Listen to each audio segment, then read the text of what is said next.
Weekend at Big Shots, and boy, did they put on a show. Bradley's one of my favorite players. Brandon is a wow. If you haven't seen that kid play, he can really play some ball, man. He athletic, can shoot it. They couldn't do much with him this past weekend. He had a great showing this weekend. And then, of course, my man J3, James Wilkins III, will be here Tuesday as well. So I hope you all tune in Tuesday. But as I told you, tonight is all about our guy, Jeff McInnis, as he checks in with us tonight. So let's get it started because we got so many things to talk about. I don't want to take up too much time of my man's time. We're going to get it in. Let's bring in my guy.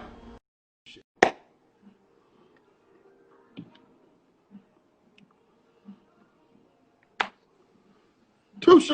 What's up, man? What's going on, my guy? How's everything? Everything good. How about yourself? Doing well, man. Doing well. I always enjoy having you around. I pick up so much, man. I appreciate it. And I'm going to tell you, man, I did, as every guest I have every week, I always do research on. And, man, I literally, you could ask my staff, I was up to like 4:30 in the morning just reading up and learning who Touche is. You know what I mean? There was so much to know. And it was a great read, man. Great read. You a staple of I Charlotte. appreciate that. Yeah. So well, man, this is where I'm from. Yeah, that's right. That's your city. Before we get started, why don't you, for the people that's been living under a rock, let them know exactly who you are. I'm Jeff McInnis. I'm the head coach of Combine Academy, and I own Team Charlotte, summer travel basketball team. And I'm from Charlotte, and that's just about it. Right. Now I'm gonna tell you, Coach. Like I said, I was researching, and I was like, man, Jeff has lived literally the American dream. You know what I mean? Think about it, man. You live every basketball player's dream, right? You go to Oak Hill and play for arguably the greatest high school coach of all time, right? You go to Carolina and you play for arguably the greatest coach of all time in college. And then you go on to have a 12-year NBA career, and you play at one point beside some consider the greatest basketball player of all time. Like, do you ever just sit back and reflect and be like, man, I'm this little dude from here, and I done lived one of the greatest lives of all basketball players? I do sometimes, but not really. I just kind of stay in the moment. But now that you put it like that, you made me think about it just now. But I mean, I know I'm grateful from where I come from. It's not a lot of guys where I come from that make it to the NBA or make it to Carolina. So I know I've been blessed on my journey. But now that you say it like that, sometimes I talk a lot of junk to my kids about different things of basketball, but never to that degree that you just put it. Yeah, man. I mean, I was like, wow, 3 GOATs, bro. 3 GOATs. That's hard to top right there. You know what I mean? Like, Yeah. seriously, man, that's Yeah. good stuff. And you pick Carolina. Now, everybody that knows me growing up, I've been a Duke fan since Johnny Dawkins, right? I got you. So I specifically remember watching you play. Because that team, y'all beat us in Duke. I remember it like it was yesterday. Y'all beat us in Duke, and man, I could tell you some stories about how pissed I used to be at Carolina. But but Carolina, it's just like LeBron. Okay, I'm a Jordan fan, but I respect LeBron as being one of the greatest, right? Right. So when you think of Dean Smith, you have to think of Dean on so many levels as you read about Dean. And whether it be bringing in, I think, was it Charlie Scott? I think it was Charlie Scott. Charlie Scott, yeah. Brought in Charlie Scott. I remember that. And then, they said when he was passing away or something like that, he gave everybody a check. I forgot how I read it, but $200. He gave all the varsity players $200 check to go to lunch or dinner. So I mean, really? he gave away probably about $200,000 on his deathbed. So I mean, that's That's just the guy. That's just the kind of guy he was. The kind of coach he was, and a lot of the things I try to teach him in the way I teach my players. I think if you see Dean Smith teaching a practice, you'll see a different coach on the sideline. He's different in practice than he is in the game, but he's fiery. He gets after us. He challenged us. I think a lot of my coaching style comes from him because he challenged me so much as a player on the court. really, So I mean really. that's where yes sir, definitely. Because watching Dean on the sideline, he was just cool, calm, and collected. That's Like, what that's what everybody think. yeah. I Yeah. think the only time I think I can remember him really being pissed was like I think Rick Barnes. I think it was Rick Barnes, Yeah. right? Didn't Yeah. they had a scuffle? They got Yeah. into it one time. Yeah, they tried to go at it at Clemson and at Carolina. Yeah, Dean didn't care for him too much, I don't think so. Yeah, I don't know what it was, but he was always fiery when we played Clemson. So Right, that was right. a Now, personal game. what was it that made you pick Carolina? Uh, well, I grew up an NC State fan. I love Jimmy Valvano. I just love NC State because everybody loved Carolina. But when I Mm-hmm. got a little older and I started realizing the recruiting thing and seeing how the cards played out, I just kind of liked what Dean Smith was doing, and a lot of guys was going to the NBA from Carolina. So I liked it, and I thought it was the best school for me at the time. Stackhouse was my good friend, Rasheed Wallace my good friend. They both had committed there, and the missing piece was a point guard. So I felt like I could go in there and make some waves there, and try to live my dream and get to the NBA. Yeah, I read at one point people had labeled you, and it probably came from the Duke fans, labeled you a hothead, right? Yeah, yeah, Right. And yeah. so you had to deal with all type of adversities, of course, whether it be that or injuries or whatever throughout your career. How do you get kids to understand how to cope with the adversities that's going to come their way? You just got to kind of take it in stride. I know who I am as a person. I know who I am as a player. Mm-hmm. You can't get caught up and read it. Your family know who you are. You're close. You got a close knit circle that you be with. Your friends Mm-hmm. and family. That's the only people that really matter to you. We didn't have a lot of social media back then, so it probably would Mm-hmm. have been 10 times worse. And I know me, I probably would have said something back, but Right, but right. nowadays you just got to kind of try to ignore it and move forward and do your thing. And you know who you are as a player. But I think I didn't like to lose, and I wanted to play. Sometimes I got a bad rep because I wanted to play. I wasn't cool with just sitting on the bench. I worked hard as I could, and I felt like I deserve a chance to play. So I guess that's where it come from. I used to hear it all. I'm a bad locker room guy, but all my teammates like me. I still talk to them to this day. So it's like I never understood it. But all these younger players, they'll see. I always tell them like when it's time to get paid, they bring up everything from well, Mm-hmm. you was late in third grade, so I mean, when it's time to pay, you know what I'm saying? Right. When it's time to pay you, everything in your history, all your darkest stuff come out. So that's Yep. just a part of the business. But like I said, I survived 13 years, and I never let it get to me because only the strong survive in that league. I train a couple guys right now for the draft, and I tell them like it's different from going to college and playing in the NBA. You playing with grown men Yep. that's their job, and you're a Yep. young dude trying to come take their job. So Yep. you have to be wired a little different. So, Yeah. and that's Yeah. just what I tell them. Yeah. Good stuff, man. If you look at it, man, as I was thinking about, I was like, really, you're one of the few in the country with such uh, a extensive career that is not just lending your name like most of them do. You actually training them, you actually coaching them, you're involved in every part of the process. And you graduated from Carolina. You could be doing 1,000 different things. What has you or motivates you to still be on the ground with these kids every day? I think they need me. And I need them. It was just a need for me at the time. I didn't have nobody like myself. So I had coaches, I had great mentors, but I just didn't have nobody like myself. And I, the couple guys I had, I just wanted to help them get to what they were trying to do at the time. It was college because we started off such a small little AAU program. It was just trying to get guys scholarships. Then it's turned bigger. We got some better players. Now we got guys in the NBA. Rajon Tucker's our first pro. So we got guys now, Tyshawn Alexander, Devon Dotson.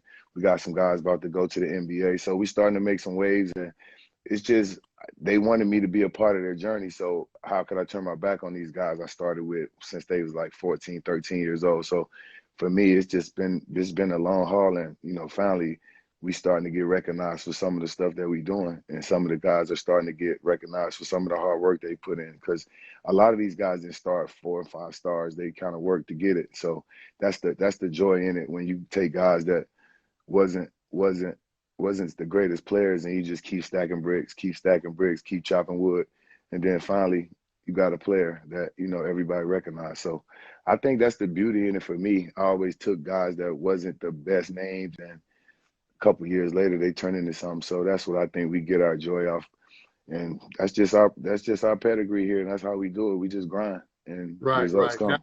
Now, Coach, I'm a coach watch. I watched it this weekend. Like if you notice me, people notice me. I kind of sit off to myself a little bit. I'm a little quiet, but I watch everything, right?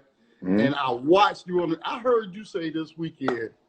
Nah, don't ask me. I'm just a cheerleader this weekend, right? Right. And I'm gonna tell you. And I said to myself, bullshit. Right? I said, watch this. And it wasn't 2 minutes later, you was fired up, right? And I like it because you remind me so much of me when I coached, man. Like they used to say, you could before you walk in the gym, you knew whether I was coaching or not, right? But there's coaches like you and Coach Pitts and Stephon McQueen and my guys, right? That we're in a special category. But I always tell them, don't listen to how I'm saying it. Listen to my message, right? And the reason I'm getting on you is because I care, right? That's right. Now, if I don't say nothing to you, that's when you need to start worrying, right? That's right. Right? So what do you tell your kids on how to deal with Jeff McInnis, the coach? I think they know me. That's the key. When your kids know you, like, it's a little different. They come to my house, they eat pizza. I get them food. I do stuff for them. So, like, they know I genuinely care about them, and they know, like, sometimes, like you said, I just say turn the volume down sometimes. I am an animated guy. When I coach the game, I'm passionate about it. So we tell them every day in practice, and then we get in the game, it's like we still telling you the same thing. So it might not come off as nice as we plan it to, but we try to just motivate our kids. I think a lot of people, I get a lot of emails from people I don't know after every tournament, and they just like, man, we just sit behind your bench to listen to you. And this is all different kind of people, really. Like, just, I don't even know these people, but they say, and when they listen to me, like, if the kids just listen and stuff like that. So I know we know what we're doing. We know what we're talking about. Everybody don't have to like it. And it's not for everybody. You know what I'm saying? Our program is not for everybody. So at the end of the day, the guys who come here choose to come here, the ones that don't. And we still love all the kids. Like I said, we go watch other games. We like the kids. But the ones that in our program, we feel like they get special love because we are different. We do have different experiences. And I know a lot of people, and they touch our kids. Like Rasheed Wallace is going to come in and help us out in some workouts and practices for our big men. So I just try to use my connections the best way I can to help these guys reach their goals. And that's kind of how we look at it. I don't knock nobody else's style. I just do what we do and just kind of roll with it. And the parents kind of like it. And then the kids, we get the emails 5 years later. Thanks, coach. I didn't see it then. Now I see it. I'm about to get married. It's not every kid about basketball. We got a kid that's a pilot in the Navy. He played in our program, so that's good for me. I'm happy for him, just as happy as I am for Dotson and Tyshawn. So the list goes on. It's not just all about basketball. If we can touch some kids and make them successful, get a degree, meet their wife in college, and be successful men, we did good with them. Right. Well, and not to take away the fact, Coach, is me and Pop, we watched that game this weekend, and we both said, you know what? What we like is you be teaching. And you can see it when they come to the bench. I don't care if you just told their ass off out there. When they came to the bench, you talked to them and told them why you were so upset, what they did wrong, and how to, like, that's part of, like, you teaching, though. See, a lot of coaches yell to be yelling and have no real, well, to be honest with you, they don't know no damn better. to be honest. Right, You know, right, right, you know what I mean? right. But you actually teaching the game, and I pay attention to stuff like that. You do that really well. Now, getting all that talent in the team Charlotte, because you know y'all loaded year after year now. How you get those egos to gel together? Just from day one. I mean, I just try to tell them like, when you go to college, there's going to be a lot of guys. I say, look around. It's going to be guys look like you, just as talented. So you have to learn how to play with and against good players. So we just go at it from day one. I teach my guys to never be scared of competition because we are very intense. We get after it.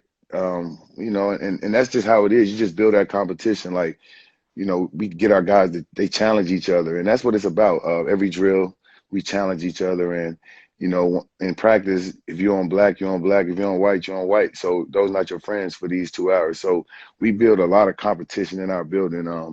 Almost sometimes too much sometimes because the guys take it to the classroom and they still talking about practice. So, but we build that camaraderie, but we all our jerseys always say Team Charlotte Combine, and I keep that concept where breakaway layups, we not beating each other up and stuff like that. So, but it's all out of healthy competition and just learning how to play, and we call it controlled chaos in our practices.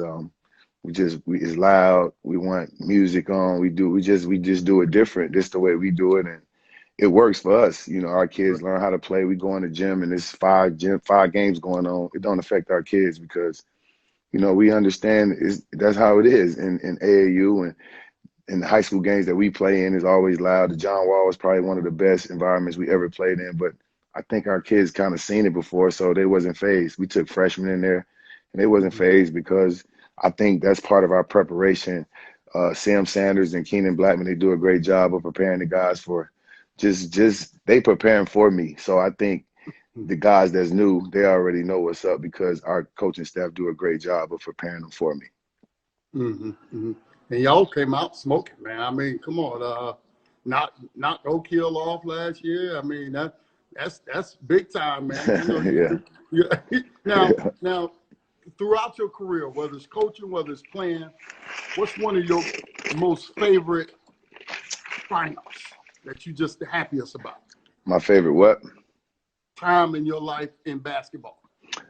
Uh, I think just my whole NBA career. I mean, I just think I was blessed every day. I mean, I appreciated going to work every day in those 13 years. I mean, I never took it for granted. I was happy. I know how many basketball players there are in the world, and I just know how many dudes that from my neighborhood that was better than me that never got a chance to even play college. So I was grateful for my opportunity. So for me, like every day of those 13 years was a blessing. I thank God every day for letting me be here because I knew how blessed I was to be in that position because it was, like I said, a lot of guys that could play. Yeah, and you did a long career. That's a long career in the NBA. Yeah. Now, what would you say would be your most disappointing moment? I think draft night. I think I wanted to be drafted in the first round. I think like everybody else, I left Carolina my junior year, so I think draft night was disappointing because I wanted to go first round. I wanted to go to Charlotte. I wanted to get drafted by Charlotte first round. I think they chose Tony Delk. Tony Delk. Yeah, And they yeah, wanted a Tony. point guard, and he wasn't a point guard. So Tony's my guy, but he's a shooter. So I just felt like it was Right. set up perfect for me to come home and play, but it didn't happen. God has a reason for everything. I came back. I ended my career there, so it worked out. In his own way. But I was disappointed, but then again, I was grateful. After I talked to Bernie Bickerstaff, who drafted me, he assured me they felt like they had the steal of the draft. So I mean, that was all good. My confidence was good, so I was good after that. Good, good. I was just sitting there thinking, I want to talk about. You mentioned earlier about them being, young men in the world, and given the climate we in, I did read what you said. Basketball is secondary. Teaching them to be, successful young men is the goal, and in today's society, and we're dealing with George Floyd and now Jacob, and we're dealing with all these different things in society. That are coming to light, I say, because they've been going on for years, but they're getting a lot of attention. how do you prepare, young black men, especially, for what they're going to face when they leave, Combine or leave Team Charlotte? Because when they get pulled over, they're not going to ask them where they play basketball at, Right. right? They're Right. going to have to deal with real life situations. And this is something I try to teach every day. So what are some of the things you try to instill in them on whether it be their character or whatever? Just being real with them. We talk about it. We had a Zoom call with our whole team as soon as this stuff happened with the players that we had last year. As soon as this stuff started happening, we wanted to get on there with them guys and kind of let them know, from our standpoint, some of the experiences we've been through. And for me, being a coach, being a player in the NBA, I've been through a lot of experiences driving nice cars, getting pulled over in my neighborhood because I'm from Badersford Road with a Bentley, getting stopped every time I go there, like every time, literally. So we just tell them about the experiences. We have white guys on our team too, so it's not like a white guy, black thing. We just let them know real. We talk real experiences. We talk about sometimes where I've seen guys that's white get privileged things that I didn't get. So we just tell them real, and you got to make smart choices. And if you stay out the way of crazy stuff, then a lot of stuff don't happen to people who put themselves in good position. Like if you out at 3 a.m, then something bad could happen to you. So we just tell our kids the real. I mean, I think Coach Sam is a great example. He's been with me for like 11 years. I met him. He was homeless. Not to put his business on the streets, but he was homeless when I met him. He's been with me for like 13 years now. He got his own life. His life is good now. He's doing his thing. So for me, those are kind of stories and things that we can share that with our guys because they think everything's been great for us. I've been in the CBA before. I had to fight my way in the NBA back and forth. So it ain't been peaches and roses. So I think we can attest to some of the things that's going on and we could talk about it. Steven Jackson, one of my good friends, Oak Hill guy. We've been knowing each other for years. George Floyd is like his brother. So he was here in Charlotte. We had a rally. So we talked that night for hours and hours and hours. He know what I do with kids and, anything he could do to help. We're going to do a Zoom call where he can talk to my team and just kind of let them know how real it is out here. And so that's the kind of stuff we do. We talk to them. Here at Combine, we always have we always got to meet with our teams like once a month to go over current events in the world, talk about life other than our sport, just an hour with our kids other than our sport, talk about something other than basketball. So, and we let everybody in the room talk and share stories. So I think that's a way that you keep these young people comfortable. And when you do it in those kind of settings, I think everybody cool to talk about whatever. No, that's good stuff, man. Just to have that once a month, just have that talk about current events, man. That's awesome. And I was talking to Sid Canty today, and I was telling him, I said, yeah, and I got Jeff on tonight, and I told him what I'm about to talk to you about. I said, because Mikey played with him, you and I, we knew each other from a distance. We never really chopped it up. But I knew some of you kids come to the events. But it was during the loss of Mikey Maddox, right? This is a kid that I just adored. Like he was just a lovable kid. Yeah, If you knew yeah, you yeah. knew Mikey, you loved Mikey, That's right? right. That's right. And you and I both spoke at his memorial, and I'm gonna tell you, man, and it was at that point that, and I told Sid this today. I said it was at that point that I felt Jeff, like I knew who Jeff was. And that was important to me because in this business, man, as well as I do, too many of them, it's about basketball. That's right. And I'm very passionate about this. I have my own program for almost 10 years. I buried 12 kids, right? 12 funerals. Those things, that's why Mikey hit me so hard because I think I kind of left coaching because it was hitting me too hard when you lose them, Right. And so to see someone like you and like you really connect with these kids and they really love you on that level, how does losing kids like Mikey, affect you and motivate you to do what you're doing? I think, like I said, coming from where I come from, you take a liking to kids who, if you don't help them, what they're gonna turn to. So I think like Mikey, I always love Mikey because not the way he can play basketball. It's just like you said. He just I took to him.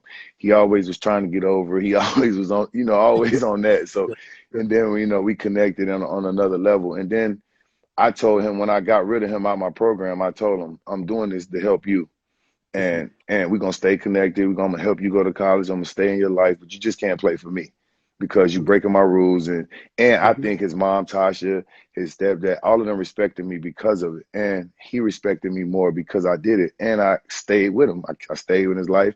I helped him go to Coach Black. Coach Black was good for him. I think we helped him go to Texas. So every step avenue he did, we helped him, and we always call and check on him. Like I said, Black was big for him too. Black called me and was like, "What kind of kid is he?" I was like, "He a good kid. He just can't play for me no more." Black, you can help him though. We'll stay connected and we'll get him to his goals. But he's just a special kid, like on and off the court. The way he rapped, I mean, he was just special. I didn't even know he can rap like that. I've been listening to his CDs ever since, but it's just like he was just that kind of kid, man. But like I said, a great basketball talent.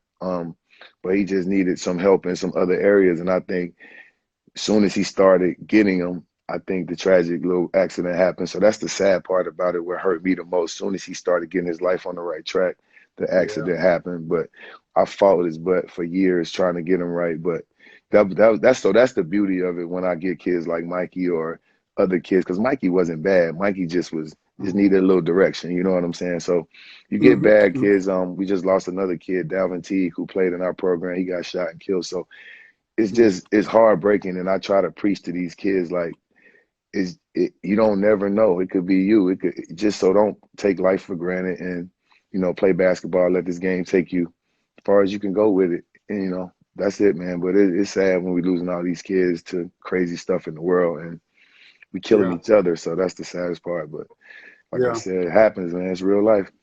yeah. And we have to do more as coming together and not, uh, and that's for a whole nother live and a whole nother different conversation. But come together and take care of these kids, because they're more than just money and basketball to us, right?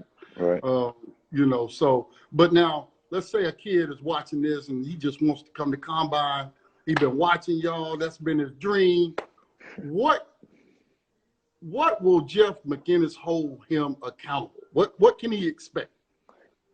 Just to get better, to learn how to learn the game, get better, learn how to work, and just be held accountable. I think that's the biggest thing. I hold my kids accountable. I hold my players accountable.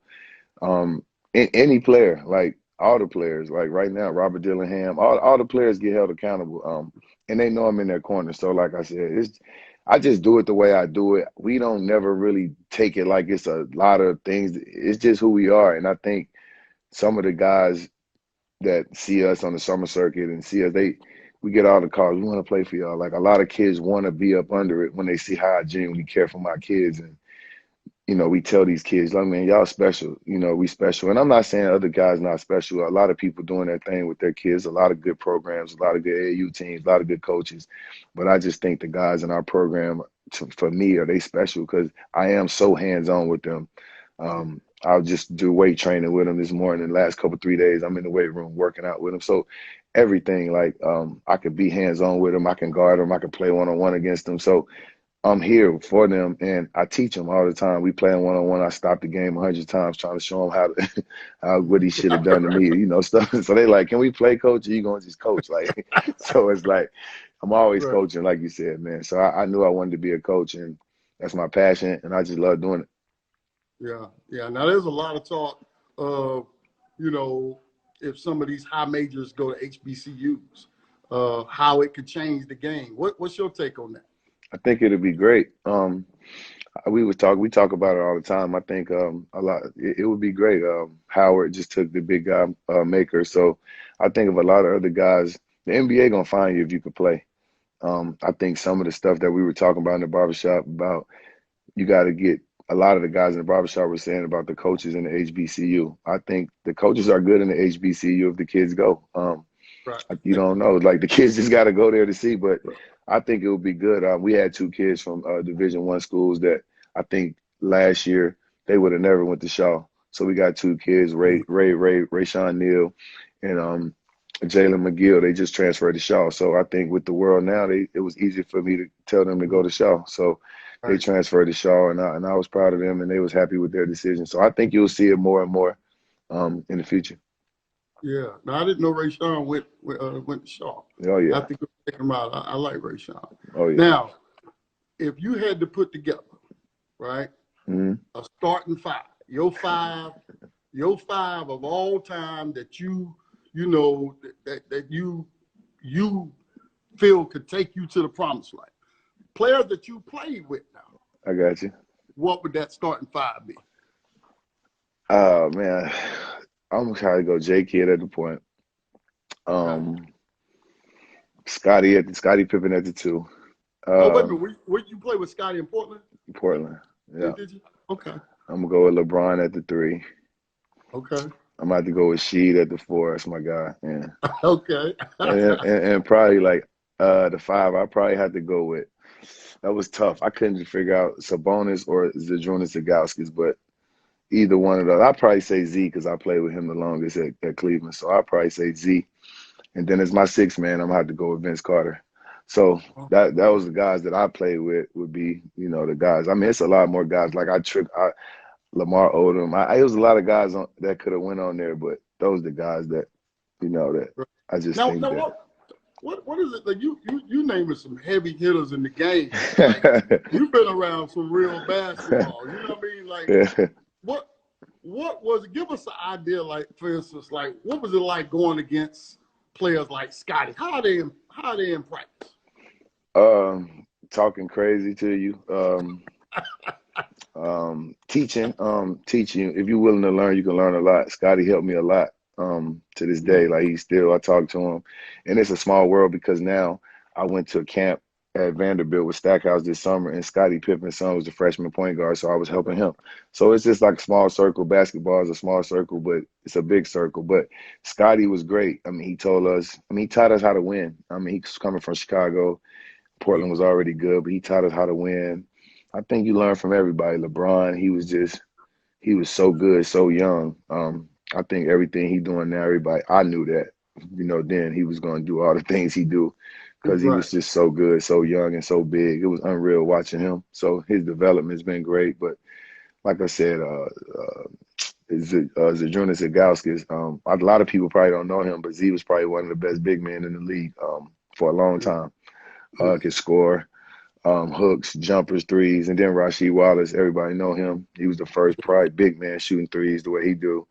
Dominant inside game. So Rasheed was probably the best four-man I played with. And then who else? Vince Carter. I mean, that's half man, half amazing. He could have been in that starting group, but I just put him off the bench. He'll help us win off the bench. But Vince is unbelievable. I played with him in New Jersey, and it was games where you just sit on the bench and you couldn't believe some of the stuff you was seeing, man. The way he was scoring and dunking, it's just unreal. And he always wanted to dance and do something crazy afterwards, so it was always entertaining. Now you were in Jersey, so was that during Jason Kidd time? Yeah. Yeah. Okay. Mm-hmm. I didn't know. You see, man, you hid under the radar. Like I didn't know. I did not know. You've been around a long time, champ. Yes, sir. Yes, sir. Bless, man. That's good stuff. Yeah. Now, everybody know the serious Jeff. Now, if I was to ask the kids, tell me something about Coach Jeff that's funny. What they gonna say? Man, I don't even. Man, they always joke me, man, about how I get on the kids and just stuff like my music I listen to when I play old school music or something. They go crazy. What's old school? To them, like I might play some Isley Brothers, they go crazy in that gym. Oh man, we don't want to hear that. If I play anything, not some all these names, they like. I mean, it got to be young NBA young boy. It's always got to be that the baby. It's always got to be that. So if I try to play anything slow, boy, they kill me. So I got to listen to all that craziness. But probably my music. I don't know. They joke me a lot about just getting on players. I wouldn't know, man. You probably had to ask them, man. I don't know. They imitate you a lot. Oh yeah, definitely, definitely that. Because I'll be watching you. I'll be like, Jeff be in that zone, man. Yeah. Zone, boy. Yeah, no doubt. What do you like to do outside of basketball? Nothing to do with basketball. I like to just chill with my family, watch football. Big football fan. I'm a Steeler fan, so Sundays is crazy. My boys come to my crib. Football is big. I play fantasy football, my son and my friends in my barbershop. So, I mean, I'm a family guy. I just chill, man. I don't do a lot more. I used to hang out and do a lot of stuff, but I just try to stay at the crib, man, and study my craft, man. I'm always doing basketball when I'm not doing it. You know what I'm saying? It's kind of weird, but like I'm just watching it. I was watching the Boston game and saw a little set I liked, so I had to write it down on a napkin real quick. So now I'll transfer it over later. But I just love basketball, man. I know what it done for me in my life. So I'm passionate about it, and any way I can get better, I try to get better. So I think, sometimes when you're chilling, you get better. Like tonight, I wasn't thinking about basketball, but I got a play and I wrote it down. So I Right. got, so just stuff like that. But I chill, Yeah. man. I don't do a lot. Right. Right. Now you you a basketball guy, but you love football, Yes, sir. right? Yes, sir. Yeah. No, that's good stuff. That's kind of like me. I was a football guy, but I like basketball. When it's all said and done, what do you want the legacy of Jeff McInnis to be? Just a guy from Charlotte who played in the NBA, who he put his hard work in his community and just help kids get better and help kids reach their dreams. I want to advance in coaching one day when the time is right. Right now, I'm at Combine. I love what I'm doing. I love, Combine. And I love, like I said, what I'm doing with these kids, helping these kids. But at some point, I probably want to graduate to, I don't know if it's college or the NBA, but I probably want to coach at a higher level at some point, but not in no rush to do it because I Right. love what I do right now, like just coaching high school kids and being around them. I enjoy being in the gym with these guys and just being around them. Like today, we sat around for like an hour in the training room and just talked. Just trying to get to know my players better. I think if you build relationships with these players, you can coach them better, and every is better. I want them to know me. I want them to say, "Hey, man, Coach Cool, he sat around, ate pizza with us yesterday and chill." I could just get in my car and go home, but I know the importance of building a relationship with these guys. So I think you can't just show up and coach them. You have to know them. I think, and sometimes when people see me yell at them, they be like, "Man," but my kids don't flinch. You know what I'm saying? They know, like, sometimes they say stuff back, and I might get them at the time, but later I'll say, "Hey, man, I ain't mad at that." You know what I'm saying? Like, Right. you showed aggression. You know what I'm saying? Like, and you Right. took it on the court. So, I mean, sometimes I do it to see. I make them get mad at me. So they play better like that. So at the end of the day, man, like my legacy just is what it's gonna be. I can't choose what it's gonna be, but it's just what it's gonna be. But I think misunderstood by a lot of people. I think I'm misunderstood by a lot of people, man. Like I get so many like, damn, I ain't know you was like that, bro. Like how Right. was I Right. supposed to be? You know what I'm saying? Right. Right. I Right. mean, I don't know, but the Yep. people who know me, my family and my friends know me, so it's all love, bro. It's just Yeah. whatever it is, it's gonna be. Yeah. Yeah. Well, let me tell you, I have no doubt your career in coaching is inevitable because you're a great coach. I You're appreciate it. passionate about what you do, and you connect, and those things don't go unnoticed. So believe me, it's already written. I'm telling you, I see that. You're just great at what you do. I look at you compared to all the other coaches, and you clearly stand out because you know what you're doing, and a lot of them don't. Um, Now, before we let you go, Coach, if you ever watch this game, this show, everybody on here knows. Before I let you go, we let you go with a little game time, right? So we're gonna do a little game time with you. To, Today, it's gonna be what up with that. All right, it's gonna be what up with that. Now, what that is we're gonna play a video, no sound. We're gonna play a video, and we want you to tell us what was going on in that moment, or what was happening, or what were you thinking, because they're all connected to you. All All right. right. All So right. you narrate the story. Here we go. This is the first video. Oh Lord. Yeah. What? I was getting ready to be drafted, man. I was a little disappointed because it was second round, but I think having all my family and friends in the room, and when I heard my name, I mean, it was a dream come true. I just thought about all the times I was playing at West Charlotte Center, and now I'm being drafted in the NBA. So it was a dream come true, man. It was a night to change my life, definitely. Yeah. Yeah. Nah, great stuff. 96. Boy, had a little game at him, y'all. Look at it. A little game to it. Just that's that old West Charlotte spin move. All right. What about this video? I think it's the day I took the job at Combine, man. Just finally I get a chance to kind of I felt relieved. I could kind of show people what I could really do. I think a lot of people thought I was just a summer coach, a circuit coach, but I know I was way bigger than a circuit coach, and it was just a matter of time. I tried to get some jobs in Charlotte. It didn't work out. So I just thought Combine, Jonah Blaze, and Matt Williamson and Trevor Booker giving me a chance. I told them that day I was going to blow this school up and make it a national contender. I didn't think it would be in 1 year, but Right. I promised them I was going to do it. I told them it'd take some time, but I didn't think it would be that quick. But I just thank them still for the opportunity. Yeah, you took it and ran with it, that's for sure. All right, what we got next? Oh, wait a minute. Wait, what is this? Man, that's AI crossing me, man. All right, did my son give you this, man? Let me tell you, man. Hold on now, man. Oh God.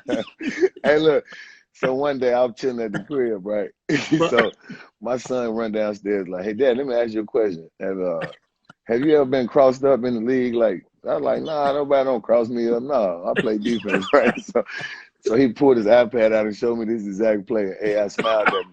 So I like, hey man, look, I played a lot of games. I don't really remember this. So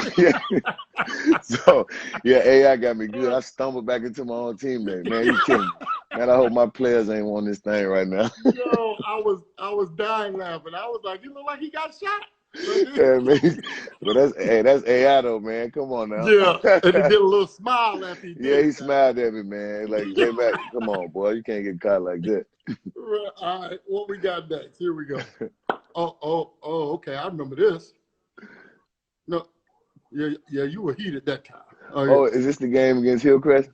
Oh yeah. Look. Oh yeah, man. Come on, man. Like we got fouled. Watch the hand. Don't touch me. Don't touch me. Man. No, don't put your hands on me, man. You know, I don't play that. You can't put your hands on me. You can talk. You just took the call from me. Now you want to touch me and talk. Right. So I really wasn't feeling that, bro. Like, come on, man. But everybody in the arena knew. What was the call, man? What was the call? We got fouled. We was down 2. We got fouled on a free throw. Ja'Cory got fouled to go up. They didn't give us the free throws. The ref waved it off and said no free throws, and the game was over. So it was just like, come on, man. I just didn't understand that, man. So it was all good. But that was everybody killed me about they put their hands on me, man. Right. Don't do that, bro. What we got next? Yes, don't put your hands on me, man. All right. Okay. Oh yeah, man. I was in LA. And I had broke my nose, and I told him, man, don't throw the ball off my nose, man. Because, them boys like to play with that ball at N1. So Hot Sauce kept throwing the ball, but I think I stole it from him like 3 times in a row. And I kept giving the ball back to him. And then the last time I just kicked it in the stands, and I stole it from him like 3 times in a row. I was like, I play real defense, man. It's not no and one shit. You know what I'm saying? So it was all good, man. Yo, so I was watching this interview, which you explained it last night. I was cracking up. I was like, nah, man, I play defense. Don't throw it on my nose, man. Right, man. I just got my nose broke, and that boy bust me right on my nose with the ball. So I was like, man, I just told these dudes. So, but, you know. All right, what we got next? Let's see. Oh, no, man, why are you doing this to me? Hey, man, Randolph Childress, man, he killing me, man. Come on, Pop down there. I see you down there laughing, Pop. That ain't funny, boy. Yeah, Randolph got me, man. This probably one of the greatest crossovers in history, man. Like I tell my players, you be on the good side, sometimes you be on the bad side. This was a bad one. Yeah, this is the bad side. I think Randolph, man, he killed me, man. Oh Lord, look at that. Oh, it's them Jordans, man. Them Jordans. Then he pointed at you and told you to come in. I ain't see that part. You know, that's the crazy part. I ain't really see that part during the game. Somebody told me that when I got home. Like, hey, bro, he told you to get up, bro. Like. I was like, damn, I didn't know he did that to him. But Chill, man. Chill, my man. You know what's crazy? Chill don't never say nothing to me about it. But we talk on the phone all the time about players. I'm going to ask him one day, like, Chill, why you don't ever just say nothing about that shit? Yeah, he did dirty that time. All right, what we got next? Here we go. Oh, I remember. Man, it's the first game I played for the Hornets, bro. And they didn't put me in the book, bro. Yeah, man, they didn't have me in the book, man. I checked in and they didn't have me in the book. The first game, my first game, bro. That shit was so embarrassed. I check in, dog. They ain't got me in the book, bro. It's the NBA. I'm like, this the NBA. Like, I'm not in the book. Like, Bro, that was embarrassing, bro. Boy, I was Oh mad about God. that, boy. I wanted to play. Yo, My whole family was there. I was Hey, I'm walking back. They're like, what do he do now? You know what I'm saying? Everybody think I'm always on something. What do he do now? He can't play? Like, damn, it Oh wasn't my God. fault. Jeff said my whole family was there. Whole family, my first game in the Hornets uniform. I can't play, bro. That was hard. Well, that hurt right there. Oh God. I don't mean to laugh, but that was funny. I said, wait a minute. I watching the video. I said they made Yeah, him leave too? yeah, bro. Yeah, get out of here. You ain't in the book. Yeah, you can't get out. Get out. You ain't, yeah. Oh Yeah, God. it's crazy, man. All right, last one. We're gonna go back to a little seriousness on this last one. I want you to talk a little bit about this one right here. I think that was we fed the homeless the other day. Me and Steven Jackson, and Rasheed Wallace, and their crew from Philly came down. It was just I think a chance to give back. I think Block Love, they always do it with No Limit Larry. They do it every week, every night, feeding the homeless. I've been down there a couple of times, so I kind of knew what the deal was. But just to have those guys, my brothers, back in my hometown, doing it on Beatty-Ford Road, doing it uptown, it was just surreal to me. To be able to touch all our people. They know I'm always around, but to have Rasheed Wallace is so touchable. Steven Jackson right there talking to them. They always seeing him on TV right now. He's one of the most inspirational people right now, leading us at this charge. So to have him in our neighborhood, feeding the people and able to share stories with them, I think it was big, man. Our city needed. I mean, the world needs it, man. We just need change. We just need change in the world, man. And I think when they see it from people like us, guys who been through that road of playing basketball, been through some things. Steven Jackson's been through a lot of stuff. Rasheed's been through some stuff, but we still right here helping. Rasheed's a coach. A lot of guys that we play with, Stackhouse a coach. Everybody just doing their part to try to help people. So I think if you can feed them and help them, we can give canned goods, whatever we can do to help them. I think we want them to see that, and I think the world right now needs us to be in these communities, to be in our neighborhoods, helping and talking to these young people, because I think the youth is the future. It's not about us. We older now, but so I think that's why I love coaching high school kids. That's why I love being around the futures, because I can help them, influence them to go in the right direction, and maybe they can avoid some of the mistakes I made growing up. I ain't make a lot of them, but the ones I did make, I can help them. Maybe they can get a scholarship or make a million more dollars than they made if they know this in advance. So that's all I'm here for, man. Just trying to help them get where they're trying to go. Yeah, no, good stuff. And let me just say, Jeff, not only do I appreciate you coming on, I appreciate you for who you are to those young people. You're a great role model. You're a great example of a man. You know, they need a man in their lives, and a strong man, a teacher. Anything we can do over here, get me recruited, man. We're in your corner. Hopefully we'll be able to do some things together in the future and show a little solidarity for our youth and trying to uplift people and like you said, come together, man. And it's that time, we've had enough. You're the type of person that can lead the charge. Everyone respects you on and off the floor. I appreciate you for coming, man. Man, I appreciate you giving me the opportunity, man. And I keep doing what you're doing, man. You give these kids a big platform to go to college and do a lot of things, girls and boys side, man. So y'all keep doing what y'all doing too, man. It's well respected out here. I appreciate you, man. Anytime you need me, brother, just let me know. All right, bro. I got you, man. Appreciate it.